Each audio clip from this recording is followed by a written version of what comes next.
one day, Africans will come to the true realization that there was never anything like independence in Africa. The thing we call independence today in Africa is Western jamboree on how to run Africa from what physics called action from a distance. Action from a distance is how to control an object without physically touching it. And so white man began to design, how do we control these people without needing a white man to be in their land?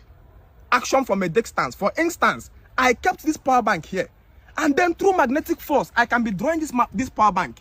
You may not see the hand of a man controlling this, but through the force, I'm acting on it. The force is still imparting it. Action from a distance. So the thing we called independence in Africa is Western aggrandizement to control Africa from a distance. That the white man entered into African countries and built structures with the intent of exerting a leadership that was built to exploit the people. And when they see the people crying for revolution, what they did was that they trained the indigenous people to reoccupy the same institutions, the same structure they built for manipulating them.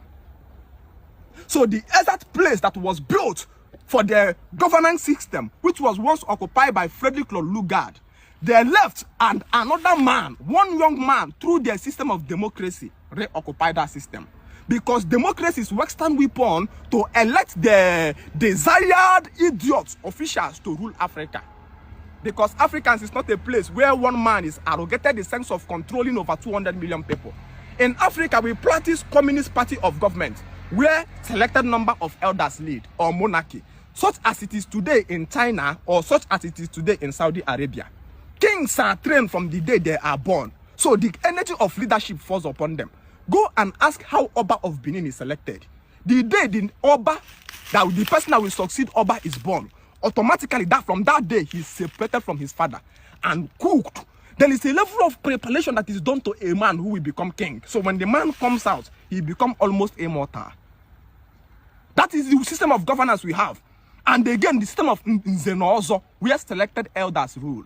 We don't fight to select a king. When we need to fight to select a king, bad people will always be elected to arrogate the sense of over millions of people for the purpose of bringing the Western colonialist ideology. So democracy in Africa is Western institutionalized governments to elect rejected Africans as their leader upon us. So African problem is not our leaders. African problem is the Western planted democracy. Second, when you look at the Western education, the educational system that was designed in Africa by the colonialists was meant to give us memory and destroy functional knowledge. Because they know if we begin to gain functional knowledge, we will explore the enormous raw materials around us.